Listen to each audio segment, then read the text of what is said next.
j'espère que vous allez bien. Je vous donne aujourd'hui rendez-vous pour une vidéo blabla, en fait, où j'ai décidé de vous parler... Qu'est-ce que c'est que ça? J'ai les cheveux qui partent en vrille. J'ai décidé de vous parler, en fait, de l'épargne de précaution. Alors, en fait, je vous ai déjà fait, il me semble, des vidéos là-dessus, et il y a énormément de vidéos sur ce thème-là. Vous allez trouver les montants, des conseils. Enfin, il y a pléthore de choses sur Internet où vous pouvez vous renseigner sur ce sujet-là. J'avais pas forcément prévu de faire une épargne, le lapsus, une vidéo là-dessus. En fait, c'est une abonnée qui m'a gentiment partagé des choses très personnelles sur son expérience récente et qui a souhaité que je relaie en fait son expérience pour faire une petite piqûre de rappel en disant aux abonnés que l'épargne de précaution, c'est plus qu'important, quoi. C'est vraiment une vraie nécessité dans la vie. Donc moi, je suis super d'accord avec elle. Vous connaissez mon côté j'assure mes arrières. Et j'ai trouvé ça hyper touchant déjà que la personne me fasse confiance. Donc un grand merci à toi. Et puis je trouve ça aussi très très intéressant cette façon en fait de procéder, parce que vous savez que moi, ma chaîne, voilà, je vous parle de budget, de retour de course, de mon quotidien, de mes états d'âme, etc. Moi, je partage plein de choses avec vous. Mais ma chaîne, elle est faite justement pour partager. Et moi, je vous partage des choses, mais je trouve ça aussi hyper intéressant que d'autres personnes en retour me partagent leur expérience. Et je trouve ça top, en fait, de faire comme un espèce de cercle vertueux, en fait, et que on s'entraide les unes, enfin les uns, il y a quelques hommes qui suivent la chaîne, les uns les autres. Voilà, donc... dans une première partie de la vidéo, je vais vous donner un petit peu ma vision de l'épargne, de précaution, du fonds de secours, du fonds d'urgence, enfin on l'appelle comme on veut. Et puis dans un deuxième temps, je vais vous relater en fait l'histoire de cet abonné, voilà, qui je trouve est une des nombreuses illustrations bonnes à entendre pour se dire que oui, l'épargne, c'est pas juste pour avoir un petit côté fourmi et avoir de l'argent de côté, c'est que ça a une réelle utilité. Alors moi, vous savez que j'ai un côté épargnant. Moi, je vous le dis souvent, moi, j'épargne. Dès que je peux, j'épargne. Tout ce que je peux, entre guillemets, je le mets de côté, tout en me faisant plaisir aussi et en faisant plaisir aussi à ma famille. Enfin, vous le voyez bien, moi, je commande régulièrement sur Amazon, sur Shein. Voilà, on se fait des petits... des restos. C'est plutôt on commande chez Picard, mais enfin, on se fait plaisir quand on n'est pas... on n'a pas une vie, si vous voulez, monacale. Hein. On profite. Mais j'aime bien, psychologiquement, savoir que en cas de besoin, j'ai de quoi nous sauver la mise. Donc moi... j'ai en fait une épargne de précaution. Alors, mon épargne de précaution et mes ambitions au niveau de l'épargne de précaution, elles fluctuent.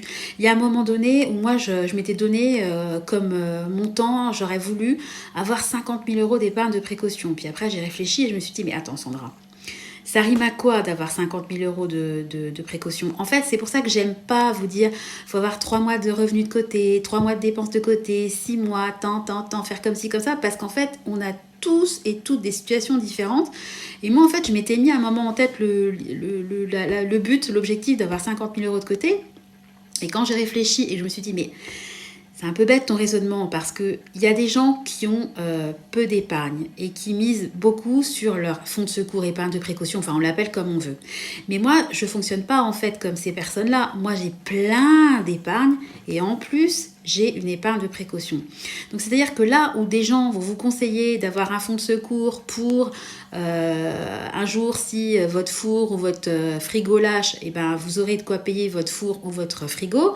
Moi, j'ai une épargne électroménager, j'ai une épargne vétérinaire, j'ai une épargne réparation pour la voiture, j'ai une épargne renouvellement de voiture, j'ai une épargne Noël, évidemment, anniversaire, j'ai une épargne renouvellement de téléphone. Donc si demain, mon téléphone, c'est blackout, il tombe en rade, j'ai de quoi me racheter un téléphone. Je ne vais pas aller piocher dans mon épargne de secours, si vous voulez. Donc, je me suis dit que 50 000 €, c'était beaucoup trop. Autant que je me fixe un objectif vraiment inférieur, parce qu'il ne faut pas non plus...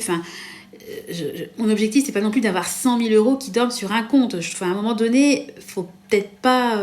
après, évidemment, si je gagne demain l'euro million, évidemment, j'aurai des millions sur mon compte épargne, mais c'est loin d'être le cas. Et bon, je veux en fait trouver un équilibre entre profiter de la vie, épargner, assurer mes arrières entre guillemets, et puis moi ce que j'aime, enfin vous le savez, hein, c'est aussi investir. Donc j'essaie de trouver un juste équilibre là-dedans.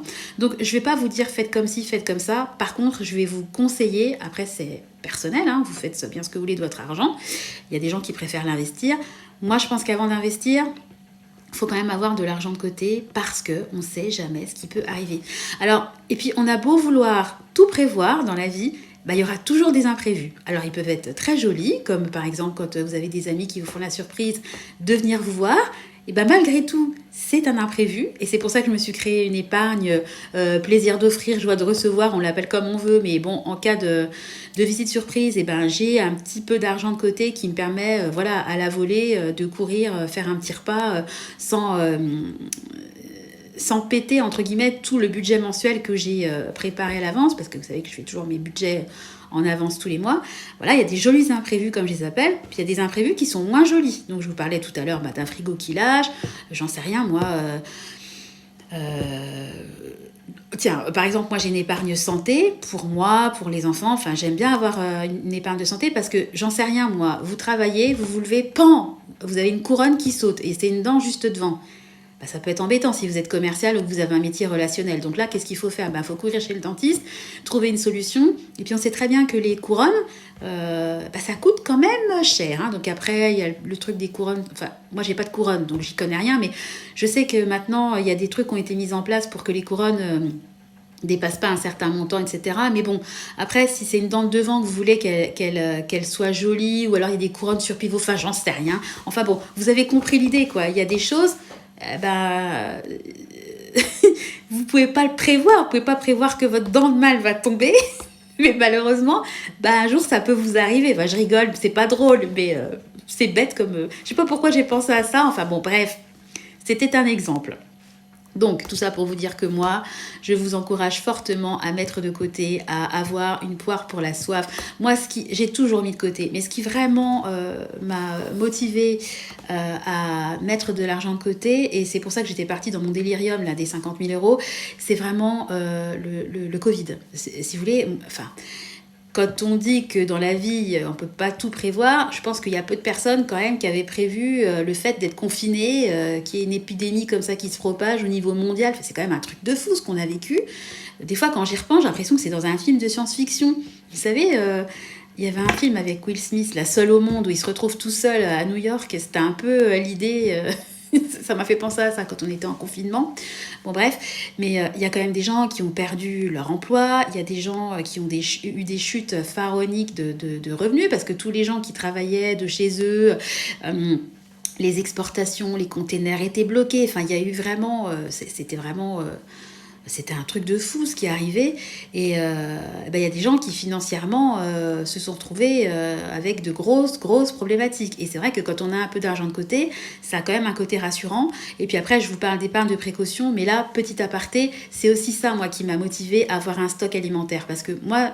Alors, je suis peut-être un peu bête, mais moi, ça m'a traumatisée de voir quand même des vidéos de gens qui se battaient pour du papier de toilette. Je veux dire, voilà. Et je me suis dit, voilà, déjà, c'était quand même assez révélateur de la solidarité entre les gens. Voilà, il fallait qu'ils aient 5 rouleaux de papier toilette au lieu d'en prendre un chacun, puis que tout le monde puisse en avoir. Et puis on se ruait sur les paquets de pâtes. Ça a été pareil pour la farine, ça a été pareil pour la moutarde, ça a été pareil pour l'huile. Enfin, vous connaissez un peu la chanson. Et je me suis dit, bon, moi j'ai pas envie de me battre pour acheter 1 kilo de farine, mais si j'ai besoin de papier toilette, à un moment donné, je suis comme tout le monde, il va falloir que j'arrive à en avoir. Et je me suis dit que j'allais me créer un petit stock à la maison. Alors, j'ai pas pour intention d'avoir une épicerie non plus dans mon garage, mais nous, on est quand même 5, et ça part très vite, tout ce qui est alimentation. Si demain, on est, je sais pas, pour X raisons, on peut plus sortir, et que je dois uniquement me nourrir avec ce que j'ai dans mon stock, mon stock a beau être conséquent pour certains, je vais vous dire un truc, ça part super vite. À 5, moi, mes enfants, ils mangent, moi, je mange, enfin, voilà, mon mari aussi. Donc, on va pas refaire le débat du stock. De toute façon, il y a des gens qui sont pour, il y a des gens qui sont contre. On ne trouvera jamais c'est comme ça, mais c'est la vie. Donc voilà, moi je me suis mise en tête d'avoir un stock, ce que j'ai fait, et je suis très contente d'avoir un stock. Et puis d'un autre côté, l'épargne de précaution, je l'avais déjà et je continuerai toujours à avoir une épargne de précaution, sauf si il m'arrive un malheur et que je suis obligée de tout dépenser, de craquer toute mon épargne de précaution, que je sois à sec, ce que je ferai, j'essaierai dès que je pourrai de la reconstituer. Voilà, je voulais juste vous donner un petit peu ma vision de l'épargne. Et puis je vais tout de suite, je vais arrêter le blabla parce que comme je vous dis, si vous voulez des renseignements sur l'épargne de précaution, moi je ne suis pas conseillère, si vous voulez, je vous dis à peu près comment je fonctionne, mais j'aime pas trop dire faites ci, faites ça, parce que moi je suis pas gestionnaire de patrimoine, je suis pas conseiller bancaire, je suis moi, hein, voilà, dans ma cuisine en train de vous parler et de vous raconter ma vie. Mais par contre, autant je vais pas vous donner de montant, de pourcentage, etc. par rapport à vos revenus, etc. Autant je vais quand même vous conseiller, si vous pouvez, évidemment, parce que c'est jamais simple, une épargne de précaution, ça se crée pas non plus du jour au lendemain, il faut de la patience, de la persévérance, mais je vous incite, si vous pouvez le faire, vraiment à vous créer une épargne de précaution. Je vais arrêter de parler de mon cas personnel et je vais tout de suite vous raconter le parcours, la mauvaise expérience de l'abonné et puis pourquoi elle est très contente d'avoir eu son épargne de précaution. Je vous reprends tout de suite dans une deuxième partie de vidéo. À tout de suite. Voilà, donc me voici de retour, toujours dans ma cuisine, sauf qu'il s'est écoulé quelques heures entre les deux, puisque j'ai dû aller chercher les enfants, bon, bref, le quotidien. Alors, je voulais vous raconter un petit peu l'histoire de cette fameuse abonnée qui m'a beaucoup touchée, qui m'a même, pour dire la vérité, fait froid dans le dos. Donc je vais essayer de la faire courte. Voilà, elle a témoigné sous une de mes vidéos. Je vous mettrai le lien si vous voulez, comme ça vous irez voir dans les commentaires et vous pourrez lire en détail son témoignage. Donc en fait, c'est une personne qui est séparée elle est restée 20 ans avec le père de ses enfants. Elle s'est séparée et puis elle s'est remise en couple avec son conjoint actuel, voilà, qui lui de son côté avait 2 enfants. Donc ils ont recréé une espèce de famille recomposée, comme on appelle ça. Tout se passait très bien, donc ils ont tous les deux eu des histoires difficiles, compliquées, donc voilà, il a fallu quand même refaire confiance, repartir dans la création d'une nouvelle vie, avec des enfants en plus au milieu, donc ça a été réfléchi, posé, cadré, et tout se passait bien, tout se passait bien, sauf l'ex dans les parages, l'ex de monsieur, qui pendant des années quand même les a bien fait suer, pour parler poliment. Et puis un jour, en rentrant de vacances, ils ont trouvé dans la boîte aux lettres un recommandé où en fait il y avait une demande de garde exclusive des enfants de monsieur. Voilà, donc ils n'ont pas du tout compris, c'est tombé comme ça, comme un cheveu sur la soupe. Donc il y avait des critiques sur son comportement à elle, le comportement de son fils. Donc en plus, quand les enfants sont mêlés dans les affaires comme ça d'adultes, je trouve ça vraiment, désolée du mot, mais dégueulasse. Voilà, et en fait, elle expliquait que du jour au lendemain, son conjoint, dont la garde des enfants a été demandée par son ex, a totalement changé de comportement et il a choisi, donc c'était en gros elle et son fils ou ses enfants, et il a choisi ses enfants et en gros il a dit tu dégages, tu prends tes clics et tes claques, je choisis mes enfants. Donc du jour au lendemain, elle s'est retrouvée sans maison.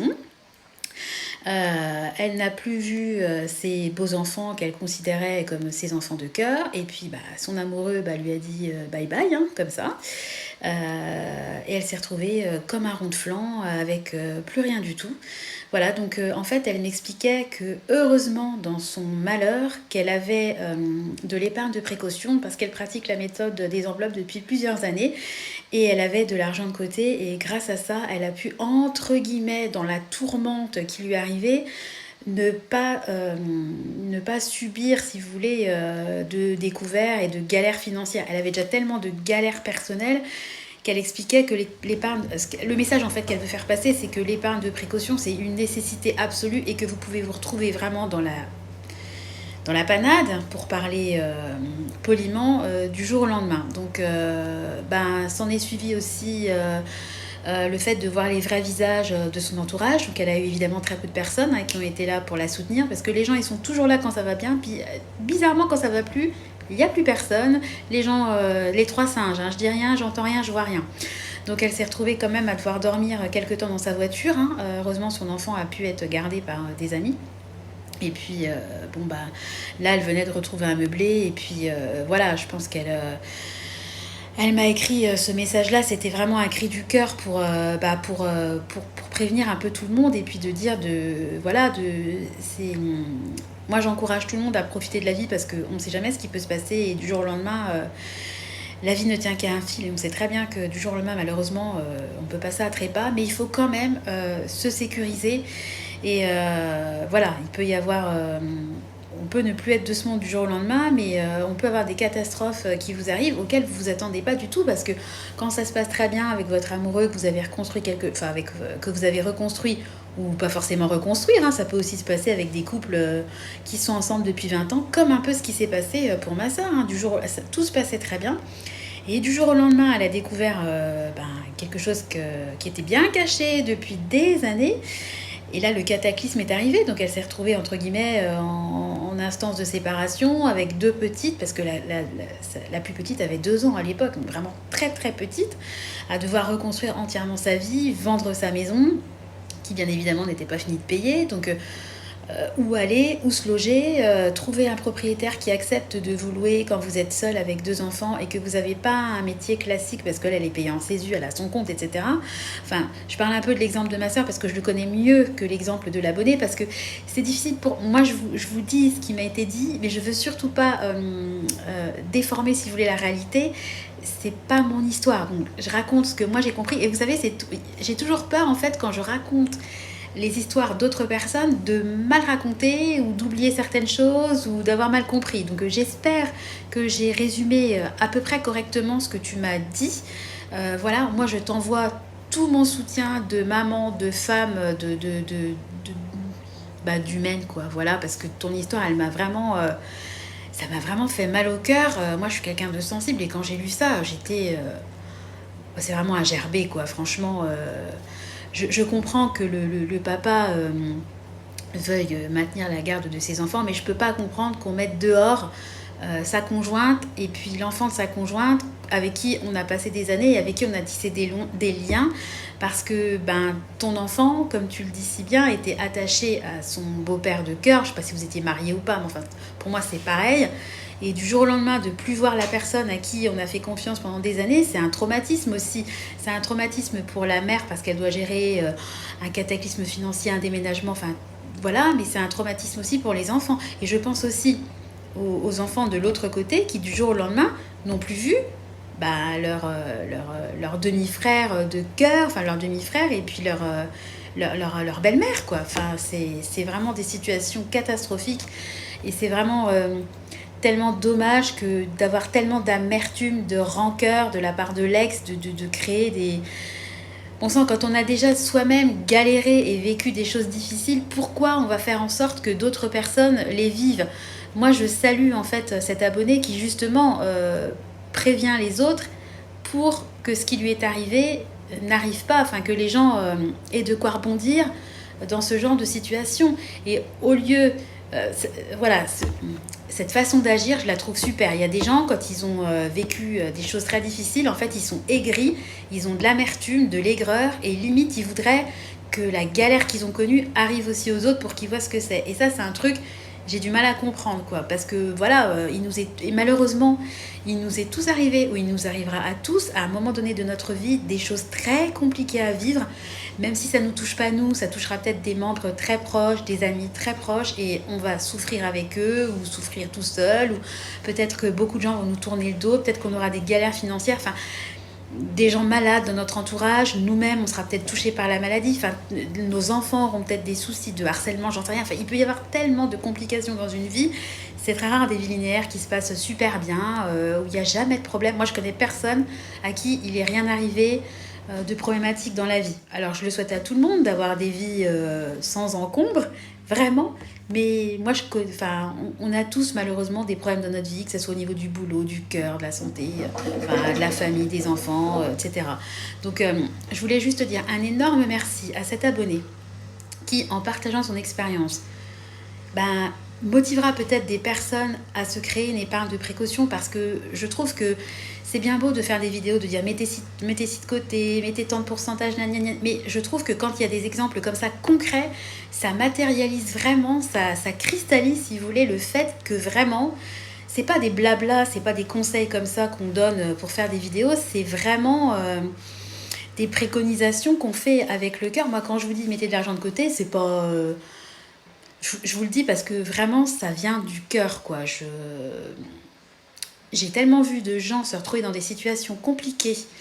C'est pas la peine, quand vous avez déjà une situation compliquée, si vous pouvez éviter d'avoir en plus, par ricochet, des problèmes financiers, ben, tant mieux dans votre malheur, entre guillemets. Voilà. J'espère que j'ai fait un résumé à peu près clair de ce que cet abonné m'a dit. Encore une fois, je vous mettrai un lien là ou là, je ne sais pas, de la vidéo concernée et vous pourrez trouver son témoignage complet. Voilà, je te remercie beaucoup de m'avoir fait confiance. Je te remercie également beaucoup de la confiance que tu fais aux abonnés, de la transparence dont tu as fait preuve et puis du discernement et des conseils très avisés que tu fais dans ton témoignage. Voilà, je t'envoie 10 000 baisers. Je te souhaite bon courage. Si tu as besoin, sache que moi je suis là. Tu peux m'écrire par mail. Et puis je pense qu'il y a plein de gens aussi de la communauté qui seront là pour te répondre, pour te soutenir. Voilà, parce que on est quand même malgré tout plus de 2000 à avoir des échanges entre nous et je trouve ça super beau. Voilà. Donc je vous dis un grand merci à tous. Un grand merci plus particulièrement à toi Stella. Je t'embrasse fort, je vous embrasse tous fort, je vous fais des gros bisous et puis je vous donne rendez-vous très bientôt dans une nouvelle vidéo. Bye bye.